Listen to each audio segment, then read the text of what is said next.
Yesterday, my husband sent me a text that inspired this entire series. Do you have a podcast episode on H. pylori? I do, I texted back, sort of. Why do you ask? He'd heard someone in our church share that they had H. pylori and they were worried about it and wanted prayer. My husband's heard me talk about everything health related, and he knew that I talked a lot about H. pylori.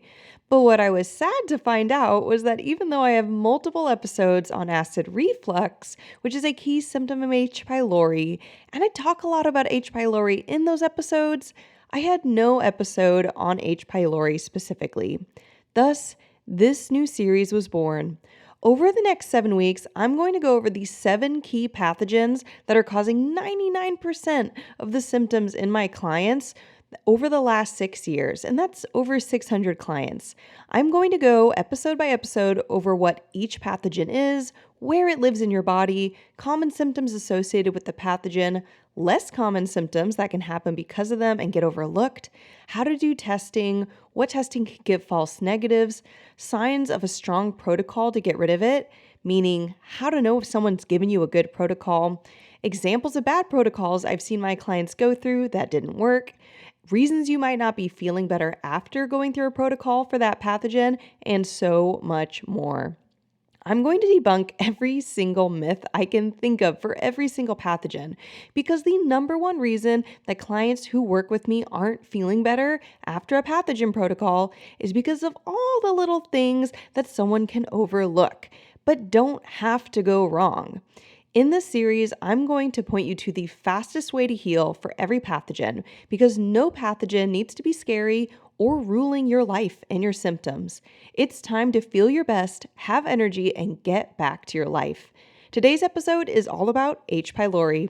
If you've been diagnosed with H. pylori, have treated it before but think you have it again, want to know a natural, non-antibiotic way to eliminate H. pylori, or you think you may have it even without testing that shows it, then this episode is for you. Hey friend, welcome to the Better Belly Podcast.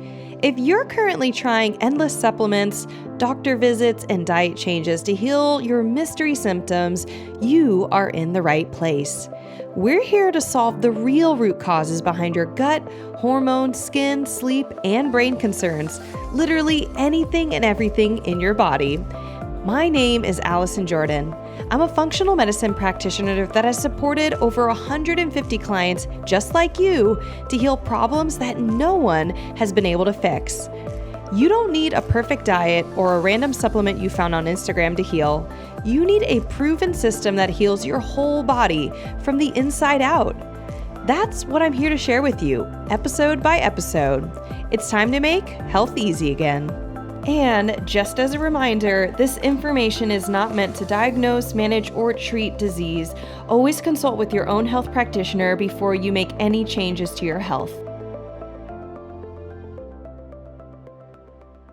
Okie dokie. So this episode and the episodes over the next 6 weeks are going to follow a similar format. I'm going to talk about signs and symptoms of the pathogen first, just so you can listen in and start to feel like if, yes, this really lines up, or whether you've been tested or not. Maybe you're listening to these because you're like, yeah, I have the result and I just want to look for a more natural way to deal with it, or I want to know more about the pathogen.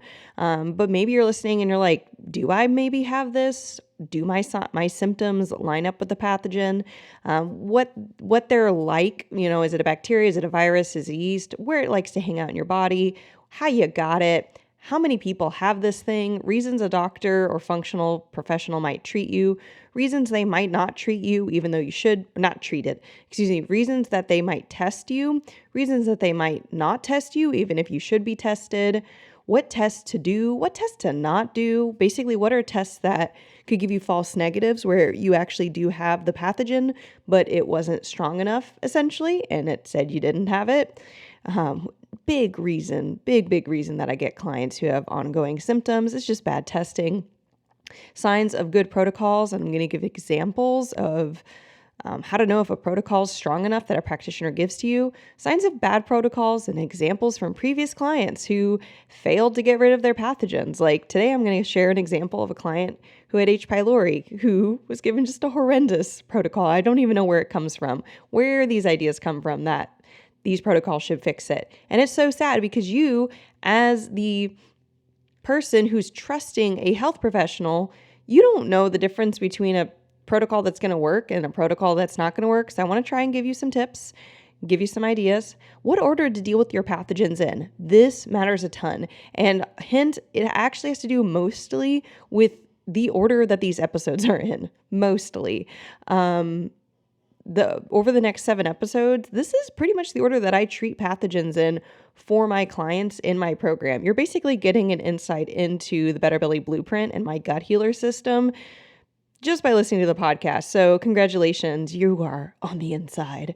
No gatekeeping here. And then reasons, the biggest reasons I see you could say protocols failing or basically not getting symptom relief after doing a protocol, which just makes people feel a little crazy, right? Like the number one thing that I hear people say when they come to work with me is I did that pathogen protocol. I did a candida protocol. I took antibiotics for H. pylori. I did, some elimination diet, and it made me feel better for a little while, but not completely better. And now my symptoms are back, or it didn't help me at all. And that can make people feel really broken. So if you feel frustrated in your health and you're just trying to get healthy and get back to your life so you don't have to focus or think about the acid reflux keeping you up at night or the bloating you're getting after meals randomly or whatever you are experiencing, the hormone imbalances, the painful periods, the low energy, all the things that can happen with every single one of these pathogens, my goal is to help you feel sane and be able to potentially be your best doctor in evaluating your own reasons why what you did might have not worked. Because every person that I've ever done an evaluation on, my one-to-one evaluations for new clients, my unstuck sessions, which we'll leave links in the show notes if you want to just have a one-to-one call with me and me to go over everything you've done and look for those failure points and help you determine what you do need to do to move forward and get complete resolution in your symptoms. That's what we get our clients, right? But when I'm just looking backwards at the 600 plus clients that I'm like, why has nothing you've tried worked before? Let's look at the exact labs you've done, the exact protocols you did, etc. I'm going to share all those failure points that I see, but it is different for every person. So I want to help you be able to help yourself. And again, at the end of the day, if you want support in any of this, we want to be able to support you, whether that's just a one-to-one call with me, where you get that direct feedback, or you join our program, my program, the Better Belly Blueprint, which you can learn a lot more on how that program works, the costs involved, the labs we do, how long it takes to heal, things like that, why it's different, why it works. If you go to betterbellytherapies.com/training or click the link in the show notes, it's a phenomenal training that has just like a super fast summary of everything you need to know and do to heal. And I hope it clarifies things for you. But moving forward, let's talk about H. pylori, y'all. So signs and symptoms you have H. pylori. Number 1, acid reflux or GERD. It's like the same thing, more or less. Heartburn. You also don't have to have heartburn. You can have acid reflux without having heartburn. Diarrhea, constipation, bloating, gas, excessive burping, quick feelings of fullness, which if you're experiencing this, you may or may not be aware of it, but it's basically feeling really hungry and then you start to eat. And usually within a few bites, you're kind of like, I feel full. It feels uncomfortable to eat more. This has to do with the fact that H. pylori hangs out in your stomach. It likes stomach acid. It lowers your stomach acid levels. And we need stomach acid to start digesting food. And if it's not digesting food, then we can get this very indigestion either at very early in the beginning of a meal, meaning we just feel super full suddenly, even though calorically we maybe still need that food, or later after you eat, you just feel super bloated, super gassy, super uncomfortable, that indigestion feeling that can also be a big thing, which is where that bloating, gas, excessive burping comes from. Seeing chunks of food in your poop. So if you're seeing tomatoes, lettuce, there's a certain level where this is normal. Like corn husks, they're just really hard for our digestive system to break down. There's certain fibrous material we just usually don't break down fully, but it should not be like peppered throughout your stool and visible. That's just a side note. So if you're seeing lots of chunks of food in your stool, that's a bad sign. likely at least a stomach acid issue, if not H. pylori, fatigue problems, and like low energy. So that can be frequently because stomach acid, you need to break down protein and fat. Protein and fat are long-term energy. They also help us do things like absorb fat-soluble vitamins, get protein for neurotransmitters, get protein for building muscle, you need those for energy, right? So if you don't have stomach acid, you immediately already have missed the first big step in digesting fat and protein. And so you're likely not going to be able to pull the nutrients out of those foods, and you will feel fatigued, nausea and vomiting, unexplained weight loss, difficulty building or keeping muscle. You can also have a unplanned or unexplained weight gain, mood swings, due to neurotransmitter imbalance from amino acid lack due to poor protein digestion, which I just covered. PMS due to histamine and cortisol issues that the pathogen will cause, both related to the pathogen causing a cortisol release, a stress response from the body because it's a pathogen, and histamine issues because of how it impacts stomach acid, and also pathogens can create a histamine response. Depression and anxiety, which has to do with more neurotransmitter issues, and the fact that it impacts the gut, where about 80% of serotonin, which is a key neurotransmitter in balancing our mood, is made. So that's not great. I have had a client become suicidal due to H. pylori after she developed a new relationship in her life, kissed the guy. She didn't know he had H. pylori. He had H. pylori. It got into her body. It radically impacted her ability to create neurotransmitters and break down protein. She was getting GI symptoms like bloating, but she also became suicidal. Had suicidal ideation, and that had never happened in her life before and was super shocking. And it was because of H. pylori.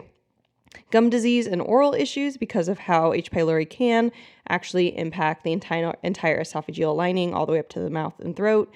Bad breath, congestion, sinus issues, frequent colds and infections, which this can happen with other pathogens too, but also H. pylori because of its proximity to the mouth and face and the interface between the esophagus, stomach, and throat. Acne, eczema, psoriasis, and rosacea. I have more explanation on how a pathogen that hangs out in your stomach can cause skin issues in my podcast episode, The Gut-Skin Connection, which I have a link in my show notes to. Headaches and yeast infections.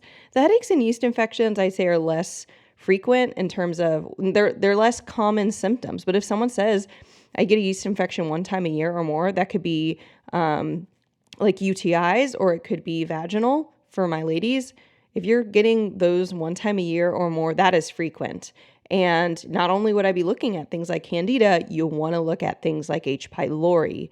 And I will get a little bit more into how H. pylori impacts yeast overgrowth like Candida in the Candida episode that's going to come up. But for now, we're just talking about H. pylori, and it can cause yeast infections, both UTIs and vaginal yeast infections, but also yeast infections and yeast overgrowth in the gut like Candida. H. pylori is a bacteria. It hangs out in the stomach/stomach lining. It can literally burrow into your stomach lining and create holes and damages. It has a strong correlation with ulcers, but you by no means need to have an ulcer to have H. pylori. There's a lot of history, a lot of really crazy, fascinating history on even the medical community not accepting that H. pylori was pathogenic, that H. pylori could cause stomach ulcers. But now that it's accepted, you also run into the problem that some people think if you don't have a stomach ulcer, you don't have H. pylori, which is also not true. I've had H. pylori. I don't have ulcers. I'm trying to think. I feel like I've only had a couple clients who have known ulcers. And I've had, and we actually did the data, we pulled the data on this, 75% of our clients who come into our program have H. pylori, which is higher than the rate of Americans who have it, which actually kind of gets what percentage of population even have this pathogen. So in America, it's 25 to 35%. There's a lot of different data points that can shift this percentage, but 25 to 35% of Americans have H. pylori, up to 80% of people have H. pylori in developing countries, and then 50 to 75% have it in like population worldwide. So that kind of makes sense. So America, it's lower in general. Developing countries, it's higher. When you kind of broadly take an average across the world, yeah, it's like that 50 to 75%. The summary is a lot of people. Like for America, if we're on the low end, 25% of people with H. pylori, that's 1 out of 4 people. Here's the interesting thing, though, about H. pylori. That is true, but it has caused problems. The true component of H. pylori is that people can have it and be asymptomatic, meaning they have the pathogen in their gut, in their stomach lining, and it's causing no problems for them, meaning they don't have a symptom like acid reflux or bloating, and it's just not causing a problem. And the main reason for this is that their immune system is strong enough to just keep it in check. Not a big deal. Great. The problem with this is that research has taken this to the next degree and said, we have decided that H. pylori is only pathogenic at a certain level of certain quantity of it in someone's gut. And while that makes sense that you would kind of pick some type of objective threshold, the problem is that it doesn't factor in other things like what if someone's immune system is already lower because of other factors and a small amount of H. pylori is causing them problems. So what's happening is that this gets into testing is inconclusive, or you get a lot of false negatives for H. pylori in the conventional health system, meaning you go to your doctor, you go to your hospital, they decide for some reason, maybe it's because you have acid reflux. It's crazy how many people I know, how many clients I've had who have had acid reflux for decades and no one has tested them for H. pylori. So I really don't know what the mental algorithm is. And it could really be like a doctor to doctor thing, like difference inside of conventional health. But I don't know why some doctors will test for H. pylori and some don't. I don't actually know the difference. I haven't gotten anyone to explain it to me.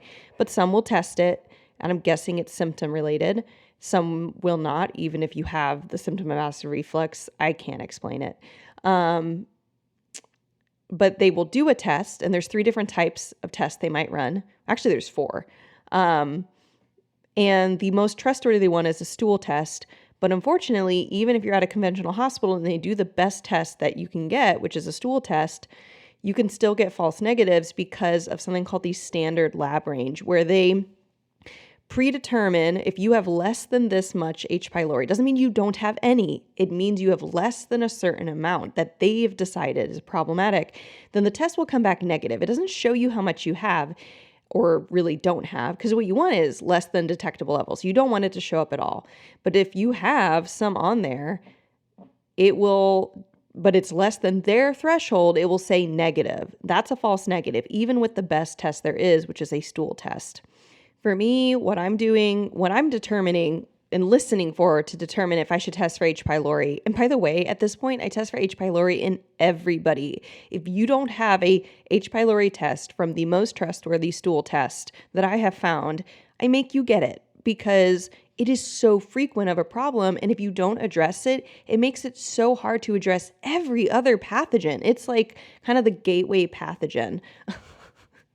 It's the first one you want to deal with, and it's going to make it so much easier for your body and your immune system to fight all the other pathogens and keep them away, right? So my ears will perk up but especially if someone says I have acid reflux, I've been on multiple PPIs, I'm currently on multiple PPIs, I can't eat acidic or spicy foods, I have bloating, I have indigestion, I have constipation, PMS, histamine issues, anger, irritability, difficulty losing weight or losing weight suddenly or unexpectedly.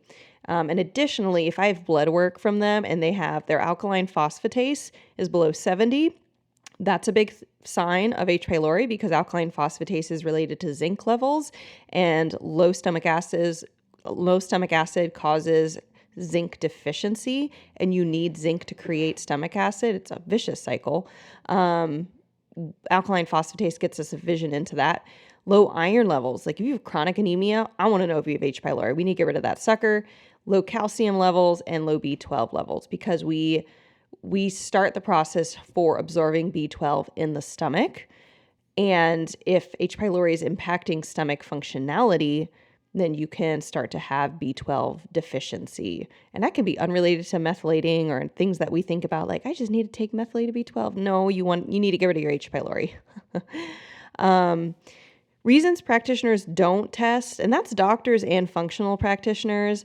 I find that people won't test if you don't have acid reflux. They're like, there's no way you have it. And that's not true.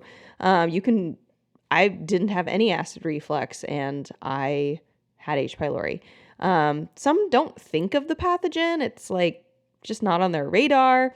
They're focused on other pathogens they found for you. This is a big problem where I find, especially with functional doctors for some reason, if they find one pathogen, they're like, oh, we found everything. You have candida, you have SIBO, that's it. Ta-da! Like, you have a parasite. There's no way you have any other pathogens. This is a lie and a fallacy and a myth that needs to die and never resurrect. But it is massively impacting the outcomes of people's protocols and very expensive work they're doing with practitioners because their practitioners are not looking at other pathogens. And the other reason it might not get tested for is in the conventional medicine realm, it's just not considered pathogenic under a certain threshold. And I just think that threshold is the issue. I do find that clients have H. pylori under that threshold and they're symptomatic in getting rid of H. pylori. Suddenly they poop. Suddenly they don't have bloating. Suddenly they don't have acid reflux. Suddenly they're able to get off their PPI and not have any symptoms. I've had so many clients get off of PPIs safely. This is, by the way, not medical advice. Do not just go off your PPI because you're going to go run off and do a H. pylori protocol.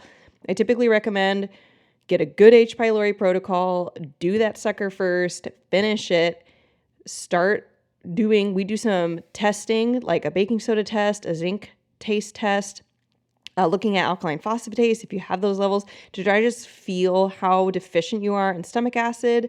And we'll slowly, depending on how many PPIs you are on, how long you've been on them, we need to slowly wean off. I've done that in conjunction with people's doctors' recommendations, but just all the point being, don't go off your PPI without support from a health professional. I'd be happy to be that person for you if you're looking for support, but we do that inside of our program, the Better Belly Blueprint, and you can learn more about how that program works at betterbellytherapies.com/training. Highly recommend going watch that training. All right. So tests you don't want to do, tests that are just bad, that just consistently don't work for H. pylori. Don't do a blood antibody, so it shouldn't be blood work. This checks for H. pylori antibodies, not H. pylori itself. And the biggest disadvantage in this is that blood tests cannot differentiate between a past infection and your current status. So antibodies can be present in the blood for H. pylori for up to 12 to 18 months after treatment, and blood tests can be inconclusive to determine if that treatment was successful or not. Next test, don't do this, don't trust it. Breath test. Results are super inconsistent and they can be very expensive tests. I've personally had a lot of clients get false negatives. They'll say, I had an H. pylori test and it came back negative. And I'll say, what type of test was it? They said it was a breath test. I'm like, look, the only clients I've ever had get a positive breath test, and this is with other functional practitioners that I've cross-referenced with as well. The only clients that get these positive breath tests are when you have H. pylori out the wazoo. They are so freaking high in level. And at the end of the day, it's like, if you have that much H. pylori, you need to be testing for other pathogens because H. pylori is only going to get that crazy if your immune system's suppressed. It will also enable other pathogens to be present. So I just don't expect you to get the symptom relief because the whole point of killing pathogens, guys, isn't just like, let's go kill some things today. It's because you don't feel good. And what you want is to kill the pathogen or do whatever you have to do to feel good again. And the problem is thinking one pathogen, killing that one thing will make you feel good. It makes sense for certain types of illnesses like pneumonia or COVID. Not having COVID makes you feel better unless you have long COVID. Different issue. Not having pneumonia makes you feel better. So the antibiotics work. This is not the same for these chronic long-term illnesses that are steep in the GI tract and have a lot to do with your immune status, other pathogens present, other sources of inflammation, which I'm not getting into this in this series. I'm just covering information on one pathogen, but I want to help steer you guys away. I never want you to leave one of these podcast episodes on the Better Belly podcast and think, this is the one thing I need to do to get better. This is sad, but it's true. I want you to feel informed. I've never had somebody do one thing and get better. That has happened. I've heard stories of it, but those people don't come to me because if all you needed to do was go gluten-free and you feel better, you you aren't working with me. You're not listening to this podcast, right? You're not looking for more answers because you already had those results. So breath test, don't do it, walk away. Ask for a stool test. And like I said, stool tests from doctors don't work. So I would just skip the whole thing. Even if insurance covers it, it kind of elongates your timeline for healing. And then if it comes back negative, you can get super confused and think, I don't really have it. Let's look for something else. When you do have it, just don't do it.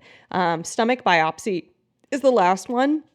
And this was really surprising to me to find out. You figure like, man, we are taking a piece of flesh from your body. A biopsy is where they like just scrape off a little bit of flesh from the affected area of something. It could be anything. It could be looking for any type of tissue. But for H. pylori, they're going to they'll scrape off a little tissue from the stomach lining and they will look for H. pylori, signs of H. pylori. And oddly enough, this yields really inconsistent results. The most consistent results you're going to get is something called an HPSA test. It's a stool test.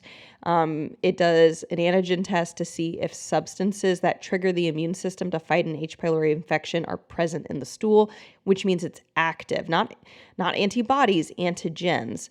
And it means it's your present status for that pathogen. And you want to do not conventional testing, where we'll just say positive or negative. You want to do functional testing, and you want to do the GI map. And the GI map, it's done by Diagnostic Solutions. We get it for our clients in the Better Belly Blueprint for, on average, $100 cheaper than all the other providers because people mark it up to make money. We do not want to make money on your lab testing. We want to get you lab testing.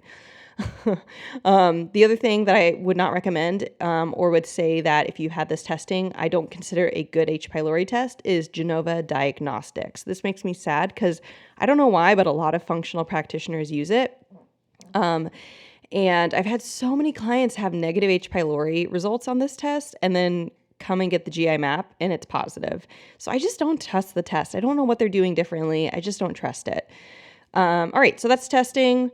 Signs of a good protocol. You need to have pre-pathogen protocols. These are protocols that strengthen your body and your vitality. Why? Because when you try to kill a pathogen, you want your entire immune system and your nutrient balance of your body to be behind you, supporting you. Otherwise, you're usually going to get really bad die-off, which is what happens when the pathogen dies and it doesn't want to die, so it makes you regret what you're doing. The other thing is sometimes pathogens can be strong enough to not respond to the herbs you use if your immune system is not supporting you enough either. So the pre-pathogen protocols are non-negotiables, and we include those in the Better Belly Blueprint. I'm not saying what they are because they are different for everybody, and we determine what you need to do for your pre-pathogen protocols based on your lab testing we do. And I share about what lab tests and how we determine, like everybody has different lab tests they need. Not everyone needs the same ones. We have a literal tool in the Better Belly Blueprint called the Lab Chooser tool that has like all this fancy, it's like a spreadsheet with all these fancy hidden like mathematics stuff going on in the background that you just click boxes, yes or no, in answering questions, and it literally spits out, should you take this lab test or not? It's amazing and a work of love.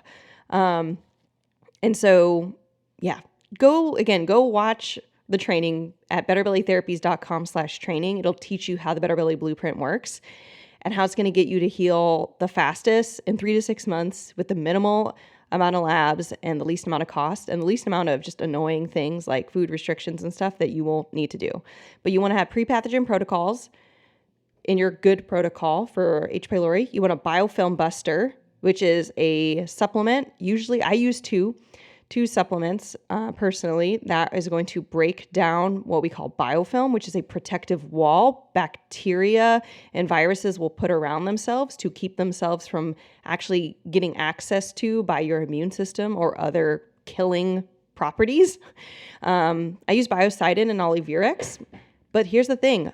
A huge failure point that I see in protocols that get rid of any pathogen, including H. pylori. I literally saw an H. pylori protocol recently that was like biocidin. It was the only thing to kill it. Everything else was like kind of supportive to like try and reduce acid reflux, but doesn't kill H. pylori. I'm like, biocidin as one pathogen, as one supplement can't kill H. pylori. It breaks down biofilm. That's all it does. But you do want it. You do want a biofilm buster. You want something that soothes, meaning a lot of times as pathogens die, they can create inflammation and they can potentially worsen your symptoms. So I use something called DGL Plus. It has a mixture of ingredients like aloe and marshmallow root, things that can soothe the esophagus and gut lining to reduce symptoms. A detox and die-off manager, something that will absorb toxins that the pathogen might spit out to make you regret trying to kill it. And then what I call the powerhouse supplement, the powerhouse component that is going to kill this sucker. It does not need to be an antibiotic. I use no antibiotics in my practice.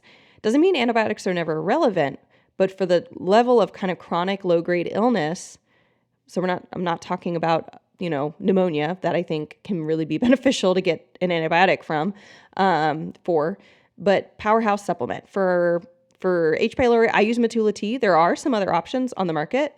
But you also want to do all of these for the right amount of time. For me, it's 1 month when you do this Matula T plus everything else. But here's the thing. I've had people do this H. pylori protocol, guys, and sometimes I regret telling information. I'm not trying to gatekeep, but also listen, if you do those supplements that I just shared, biocidin, Olivierix, DGL Plus, a detox die-off manager, so some type of binder, and then the powerhouse supplement, which is Matula T. You do all those. Good for you. But if you don't have your pre-pathogen protocols and you don't have your post-pathogen protocols, which I'm about to get into, you might have zero symptom relief and you might not actually get rid of H. pylori. And you might have really gnarly die-off symptoms. I've had people do this because sometimes they'll come into our program and they'll say, I don't want to do the pre-pathogen protocols. I just want to start killing things. And they will feel very horrible. And I have to say, stop what you're doing, go back and start from the beginning, right?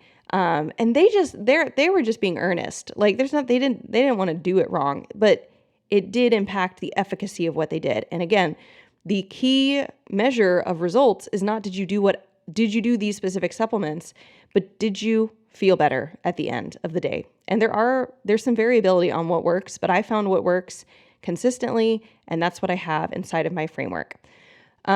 So just a side note, killing H. pylori does not equate complete symptom relief. I've never seen this happen. So I do have follow-up protocols for every single pathogen. It varies per pathogen. For H. pylori, we have a stomach acid building protocol because H. pylori typically leaves you mineral depleted into such a level you can't make your own stomach acid anymore. And if you have no H. pylori, but you also have no stomach acid, you will still have symptoms of H. pylori, that bloating, acid reflux, because low stomach acid is the number one cause for indigestion, acid reflux, bloating, gas, all of that. So that's that. You want the pre and post. That's going to be a sign of a good H. pylori protocol. You got pre-pathogen protocols, you got the pathogen protocol that has all those different little steps, biofilm busters, a powerhouse supplement, a soother, a detox and die-off manager, and a post-pathogen protocol. Signs of a bad protocol.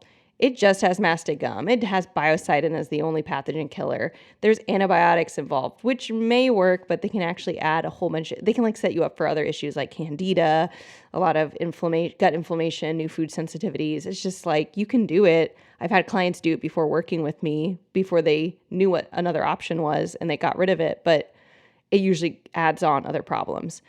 And I want to give you a client example. Here's my client example. I had someone email me before joining the blueprint and they said, I'm on an H. pylori protocol right now. Could you look at the protocol and tell me, is it worth me finishing this protocol before I join your program or should I just stop it? I was like, wow, I love this question. You guys can always email us and be like, this is the protocol I'm on. Should I stop it before joining your program or just join? We do these reviews all the time. And I wish I had more interesting things to say, but usually it's no, please just stop this. There's lots of things I'm seeing that's wrong. So his protocol, I'm just reading the email, a tablespoon of flaxseed oil each morning. I'm really not sure what that is about. It might be as a binder, because but it's flaxseed oil. I just don't actually know what it's doing.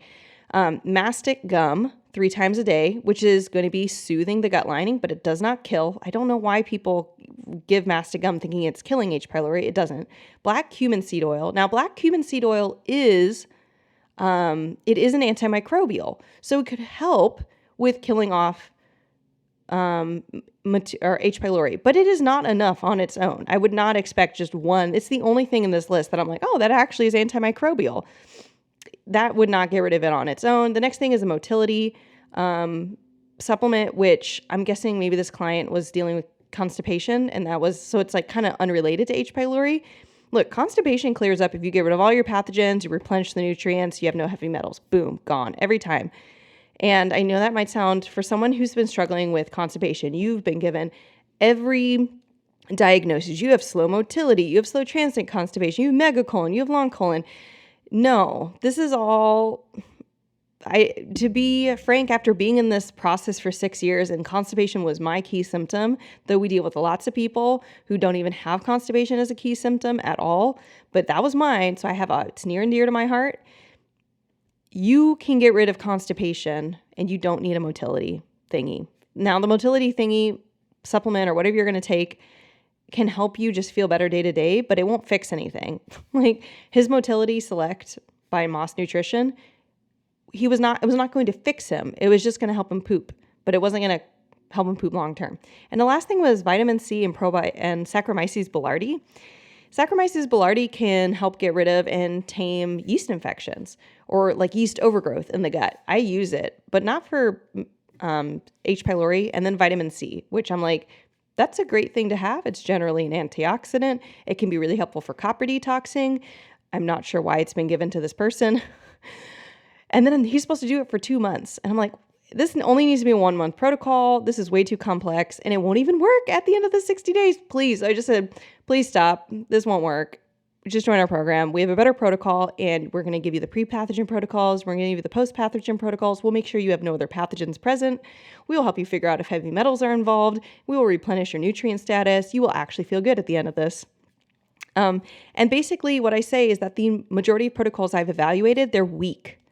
They have 10 supplements in it or 5 supplements and a bajillion food restrictions. Like he didn't say he was on a low acid diet, but that's common for H. pylori. I have none of my clients go on a low acid diet unless they find that low acidity foods or non-spicy foods help minimize their symptoms. But you don't need to go on this diet to kill H. pylori. And a low acid diet doesn't kill H. pylori. It manages symptoms. And managing symptoms is not bad, but it's not a solution.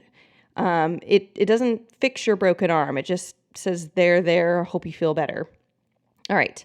So that's my little thing on food. The order to do this supplement or order to do this protocol for a pathogen is number 1. It is your number 1 pathogen to deal with. If you have it, you deal with it first before dealing with other pathogens. The number 1 reasons, or all the reasons I've seen H. pylori protocols fail, aka not give symptom relief. There was bad testing. So the PET testing said that there was no H. pylori, but there was. Or the H. pylori was on the test, but it wasn't addressed. Man, the number of times I saw this recently, someone had an unstuck session with me where we were doing a big review of everything they tried and all their symptoms and their labs and their protocols. And I was like, wait, your H. pylori is like right here. Did the practitioner say anything about this to you? No, they didn't say anything. Well, it's a problem. It's right here. Weak protocols, which I already gave an example. Next one is a little... it's a big problem with H. pylori. Re-inoculation from a family member, because H. pylori is super transmissible via spit.